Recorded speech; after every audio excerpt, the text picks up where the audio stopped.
영화의 혹한 속에 펼쳐진 추수감사절 퍼레이드에는 시민과 관광객 350만 명이 운집했습니다. 영킴 후보가 자신을 성원해준 한인들에게 감사의 뜻을 전달하고 오뚜기처럼 다시 일어서겠다고 밝혔습니다. 지난 중간선거에서 고학력 고소득자들이 투표에 더 많이 참여했던 것으로 조사됐습니다. 미국 경제가 호황이라고는 하지만 대부분의 서민들의 가정 경제는 나아진 것이 없다는 지적이 일고 있습니다. 포틀리 한인회가 포틀리 고등학교에 이어 중학교에서도 한국어 정규 과목 편성을 추진하고 있습니다. 이상은 이 시각 주요 뉴스입니다. 시청자 여러분 안녕하십니까? KBN 뉴스입니다.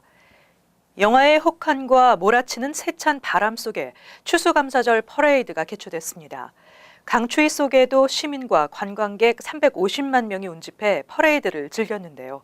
거대한 만화 캐릭터 에드벌룬이 거리에 상공을 수놓았고 꽃장식 차량에 탄 공연단과 관악기 밴드가 함께 행진하며 뉴욕 중심가 거리를 통과했습니다. 지한샘 기자가 전해드립니다.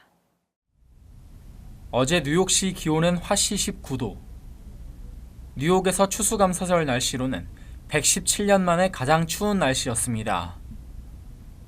뉴욕시는 한파 경보를 내리고 옥외에 나가는 사람들은 모두 모자와 목도리, 장갑, 여러 겹의 옷으로 몸을 보호하고 특히 손가락과 귀, 코를 잘 감싸서 동상을 막도록 당부했습니다.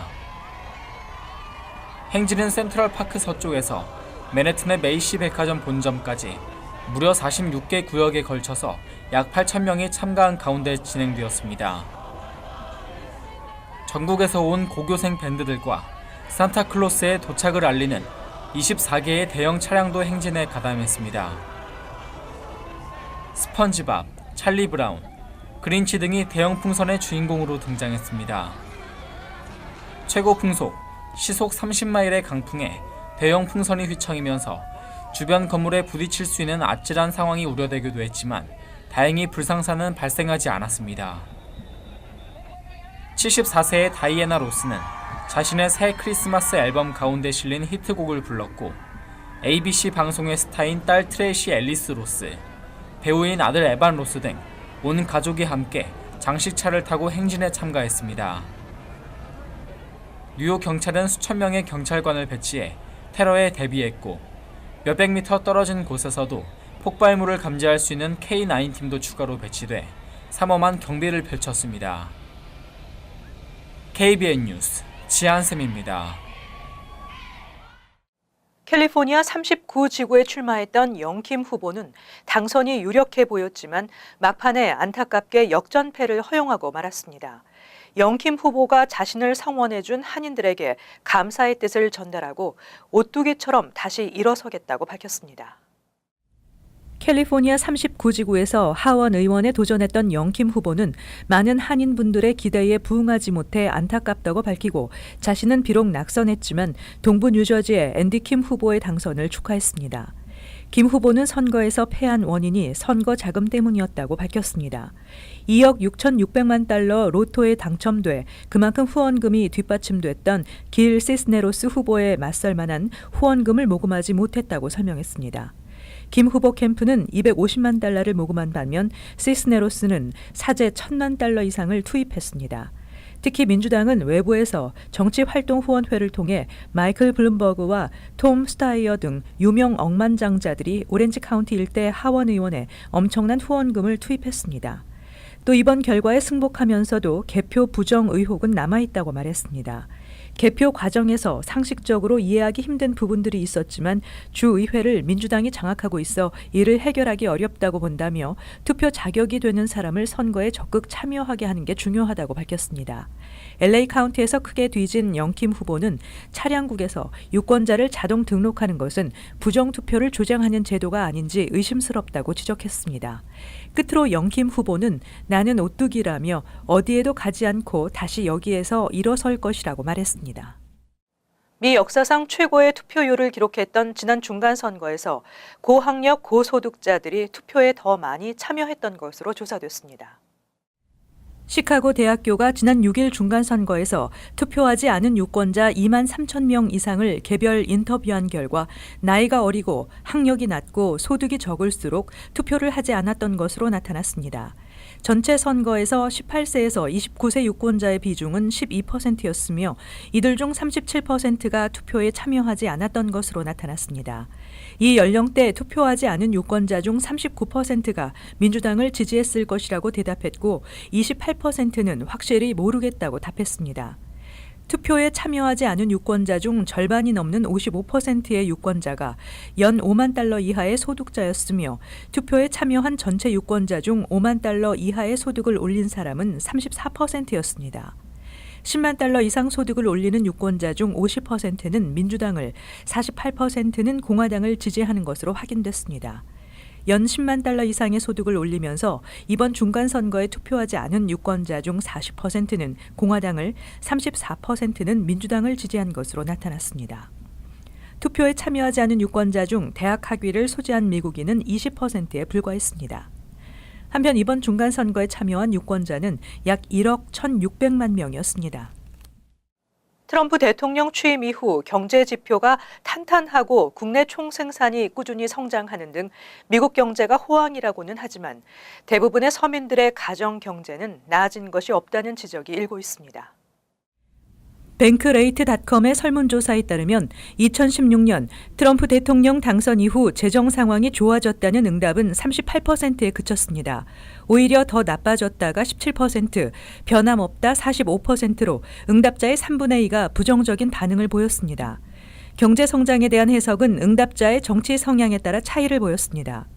민주당 성향 응답자 중 트럼프 행정부 출범 이후 경제 상황이 개선됐다는 응답자는 29%에 그친 반면 공화당 성향 응답자들은 60%에 달했습니다. 또 월렛허브닷컴의 설문조사에 따르면 응답자의 23%는 비상금의 부족, 20%는 재정 운영에 대한 두려움, 19% 실직을 우려하는 것으로 나타났습니다. 이 같은 조사 결과는 미국의 경제 성장의 혜택이 전 계층에 고르게 확산되지 않았음을 반영하며 빈부 격차가 더욱 심화되고 있음을 나타내는 결과라는 분석입니다. 재정 전문 사이트 밸류 펭귄은 중산층의 소득은 여전히 정체해 있으며 학자금과 신용카드 빚은 늘어만 가는 현실에 직면해 있다고 평가했습니다. 뉴저지 한인회가 한인회장 선거관리위원회에 공탁금 하향 조정 요청을 부결시켰습니다. 따라서 회장 선거 입후보 공탁금은 3만 달러로 유지됩니다. 뉴저지 한인회 측은 긴급 이사회에서 너무 적은 공탁금으로는 차기 한인회 운영이 현실적으로 어렵다며 공탁금 하향 조정 요청을 부결시켰습니다. 한인회는 회장 입후보자의 공탁금 규모는 3만 불을 유지하고 대신 각 이사들이 한인회장 입후보자를 찾는 개별 노력을 강화하기로 했습니다. 앞으로 이사들은 각 한인단체에 후보자 추천을 요청하는 공문을 보내는 한편 현재 회장 후보로 추천된 2-3명을 만나 설득 작업에 나선다는 계획입니다. 그러나 오는 27일 예정된 2차 후보 등록 마감일이 며칠 남지 않은 가운데 현재 이 후보자는 여전히 전무한 상태입니다. 뉴저지 한인회 회장 선거는 지난 2012년 선거부터 4대 연속으로 무등록 사태가 반복되고 있습니다. 손호균 선관위원장은 공탁금 인하는 회장 입후보 문턱을 낮추고 한인들의 관심을 불러일으키기 위한 목적으로 요청된 것이었다며 이사회 결정은 한인회 내부와 한인사회 간의 생각 차이가 크다는 것을 보여줬다는 점에서 다소 아쉽다며 일단 27일 후보 등록 마감 전까지 입후보자 찾기에 노력하겠다는 입장을 밝혔습니다. 지난 2016년부터 뉴저지 포틀리 고등학교에서는 한국어 정규 수업이 진행되고 있는 한편 포틀리 한인회가 중학교에서도 한국어 정규 과목 편성이 이루어지도록 추진하고 있습니다. 뉴저지 포틀리 한인회는 정기총회를 열고 내년에 포틀리 중학교에서 한국어 정규 과목 수업이 이루어질 수 있도록 한인회 차원에서 적극 추진할 것이라고 밝혔습니다. 과거 포틀리 고교 한국어 정규 과목 채택을 위해 포틀리 한인회가 주도적 역할을 했던 만큼 중학교로 확대 역시 충분히 가능할 것으로 예상되고 있습니다. 홍은주 포틀리 한인 회장은 중학교 한국어 정규 과목 채택을 위해 곧 학군 측과 협의에 나설 것이라며 지난 2016년 포틀리 고교에서 한국어 수업이 시작된 후 학생 수가 2배 가까이 늘었고 학생과 학부모들의 반응이 좋은 만큼 성사 가능성이 높다고 밝혔습니다. 현재 뉴저지에서는 포틀리 학군과 함께 팰리세이드 파크, 리치필드, 노던밸리 리저널 고교 학군에서 한국어 수업을 정규 과목으로 채택하고 있습니다. 한편 올해 포틀리 한인회는 9명의 지역 고교생에게 총 5,500달러의 장학금을 지급하는 등 장학 사업을 확대했으며 내년에는 포틀리 시장 선거 토론회 개최, 공무원 채용 절차 한국어 가이드 발간 등 지역 한인 사회에 도움이 되는 활동을 꾸준히 전개할 뜻을 밝혔습니다. 교육부가 부당 폭리를 취해온 민간 학자금 융자 상환 서비스 업체인 네비언트의 자체 감사 결과를 감추고 정부 기관에 전달하지 않은 것으로 밝혀졌습니다. 2017년 교육부 감사 결과 학자금 융자 상환 서비스 업체인 네비언트는 소비자에게 더 유리한 상환 옵션이 있음에도 이를 알리지 않고 더 비싼 이자를 물어야 하는 상환 플랜을 택하도록 만들어 수만 명의 고객에게 막대한 피해를 입혔지만 네비언트를 상대로 2건의 소송을 제기한 연방기관과 주정부들에게 교육부가 이 사실을 전달하지 않은 것으로 나타났다고 AP통신이 보도했습니다. 네비언트는 고객에게 불성실한 서비스를 제공해 부당한 이득을 취한 혐의로 지난해 2건의 소송을 당한 상황입니다. 지난해 1월 소비자재정보호국은 네비언트가 소비자를 기만해 1,200만 명 이상의 피해를 입혔다며 도드-프랭크 금융개혁법 등을 위반한 혐의로 제소했습니다. 소비자재정보호국은 소장에서 대출자의 소득에 맞춰 월 상환액이 결정되는 소득 기준 상환 프로그램이 있는데도 네비언트가 이를 알리지 않고 대신 이자가 계속 불어나는 상환 유예 옵션을 선택하도록 유도해 대출자들에게 추가로 받은 이자 수입은 무려 40억 달러에 이른다고 주장했습니다. 이어 지난해 4월에는 일리노이, 펜실베니아, 워싱턴, 캘리포니아, 미시시피 등 5개 주 검찰이 소송을 제기했는데 네비언트가 대출자에게 체납 위험에 대한 안내도 충분히 하지 않았고 상환 과정에서도 대출자가 체납을 할 수밖에 없는 상황을 의도적으로 만들어 상환이 불가능한 구조의 융자 프로그램을 운영했다고 주장했습니다. 보통 대학 생활하면 적당히 즐기면서 때가 되면 어렵지 않게 졸업한다고들 보편적으로 생각합니다. 그러나 최근 보도에 따르면 요즘 미국 대학생들의 생활은 전혀 그렇지 않은 것으로 나타났습니다. 노스캐롤라이나주 싱크탱크인 RTI 인터내셔널의 고등교육 연구 책임자 알렉산드리아 윌터튼 레이더드는 요즘 대학생들이 전통적인 대학 생활과는 달리 경제적으로 부모로부터 독립해 있고 자녀가 있으며 싱글 부양자가 되고 있다고 밝혔습니다. 이 같은 경향은 지난 1996년 이후 이어져 왔다는 것입니다. 또 전통적인 고등학교 졸업장이 부족하고 풀타임으로 일을 하면서 파타임으로 학교에 출석하고 따라서 대학 졸업이 늦어지고 있다고 지적했습니다. 레이더드는 사람들이 요즘 대학생들의 생활을 충분히 이해하지 못하고 있다며 미국 대학생 중 약 74%가 이들 요소 중 하나를 갖고 있고 3명 중 1명은 2개 또는 3개를 공유하고 있다고 밝혔습니다. 미국 대학에 등록 중인 1,700만 명을 대상으로 한 미국의 국가 교육 통계를 보면 약 절반 가까이가 부모로부터 경제적으로 독립해 있고 4명 중 1명은 자녀를 돌보고 있으며 47%는 학교를 파타임으로 다니고 있고 4분의 1은 대학 입학에 앞서 1년 정도의 학업 중단 기간을 갖게 되는 것으로 나타났습니다.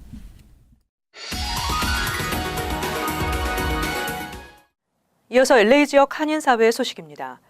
한식의 세계화 물결이 본격적으로 일고 있는 가운데 LA에서는 한인타운을 주제로 한 푸드투어가 타인종들에게 큰 인기를 끌고 있습니다.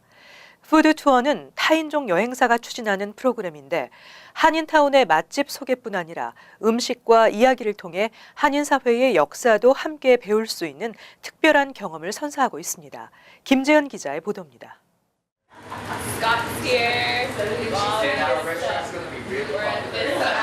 각종 반찬이 식탁 위에 차려지자 사람들이 사진을 찍기 바쁩니다. 최근 타인종들 사이에서 한인타운의 맛집을 탐방하는 한인타운 푸드 투어가 인기입니다. 투어 참여자들은 총 4개의 한인타운 식당을 방문해 한식을 풀코스로 맛볼 수 있고 음식에 대한 설명과 한국식 술 문화도 체험할 수 있습니다. But Koreatown is such an exciting place with a really layered history, and Korean food finally is really having its moment. Well, I don't think it's going anywhere, right? Everybody's into Korean food, and this is an opportunity for us to bring people here and tell the story of how the Korean community grew in Los Angeles, why they're here, and to share with people some of the best food in the world. 특히 각 식당으로 이동 중 한인타운의 대표 건축물과 유적지에 대한 설명이 이어집니다. 푸드 투어를 통해 평소에는 접해보기 어려웠던 한인 사회 역사에 대해서도 배울 수 있는 좋은 기회가 됐다는 평가가 잇따랐습니다. Really getting to know some of the history of the area. We love food. Obviously, you do a food tour, you love food. But getting to hear about the history of some of the famous parts of Koreatown before it became Koreatown, and how did this area attract immigrants, and why did they come here and make their homes here? That's what I enjoy the most. 한인타운을 처음 방문하는 주민들 역시 푸드 투어가 지역의 새로운 매력을 발견하는 데 도움이 됐다고 설명했습니다. Moving to Los Angeles, it's been around 6 weeks here. I figured the best way to get to know the city is by discovering different spots and different foods. This is actually my first food tour, so the Koreatown food tour was probably going to be one of the best I'm going to ever have. 푸드 투어를 진행하는 타인종 여행사 측은 LA 한인타운 외에도 다운타운, 베니스, 헐리우드 등을 소개하는 프로그램도 출시하면서 푸드 투어가 한인뿐만 아니라 타인종 사이에서도 새로운 문화 트렌드로 자리 잡을 것으로 기대했습니다. MBC 뉴스 김재은입니다. LA에서 한인들을 위한 암 예방 세미나가 개최됐습니다.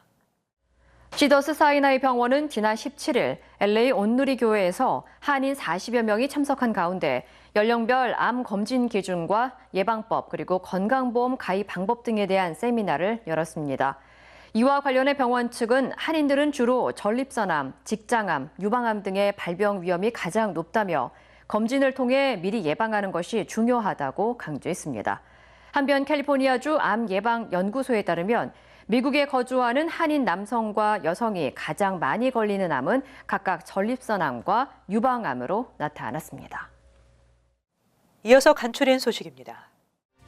세계 각국 경찰 간 공조와 협력을 총괄하는 인터폴 수장에 한국인으로는 처음으로 김종양 전 경기지방경찰청장이 총재로 당선됐습니다. 김 신임 총재는 선출 투표에서 함께 출마한 러시아의 알렉산드르 프로코프추크 인터폴 유럽 부총재를 제치고 선출됐습니다.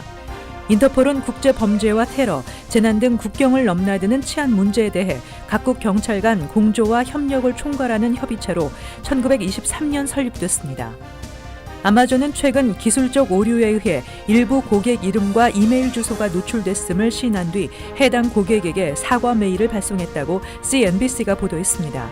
아마존은 현재는 문제가 해결됐다면서 얼마나 많은 고객이 얼마 동안 영향을 받았는지는 공개하지 않았습니다. 아마존은 고객에게 보낸 이메일에서 비밀번호를 재설정할 필요는 없다고 전했습니다. 뉴저지 클러스터 한인 정모 씨가 팰리세이즈 인터스테이트 파크에서 운전 중 공무 중인 경찰을 친 혐의로 체포됐습니다. 팰리세이즈 인터스테이트 파크 소속 마틴 클란시 경관은 20일 오후 교통사고에 대한 조사를 벌이던 중 정 씨가 몰던 렉서스 차량의 사이드 미러에 치여 팔에 중상을 입고 인근 잉글우드 병원으로 후송됐습니다. 정 씨에게는 뺑소니와 부주의 운전, 경찰 지시 불이행, 무보호 규정 위반 등의 혐의가 적용됐으며 추후 법원 출두를 조건으로 풀려났습니다.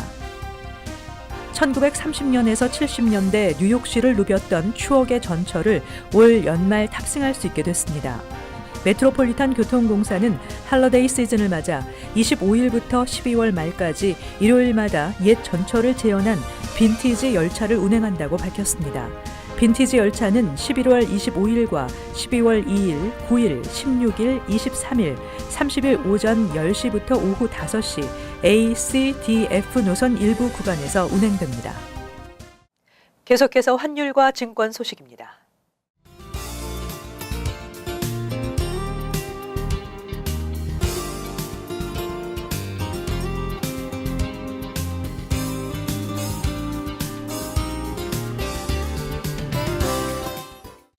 끝으로 날씨 전해드립니다. 토요일 흐리고 오후 늦게 약간의 비가 내리겠습니다. 낮 최고 기온은 48도, 섭씨 영상 9도, 밤 최저 기온은 45도, 섭씨 영상 7도 예상됩니다. 일요일은 대체로 맑겠습니다. 월요일 비가 예상됩니다. 이상으로 KBN 뉴스를 마칩니다. 시청해주신 여러분 고맙습니다.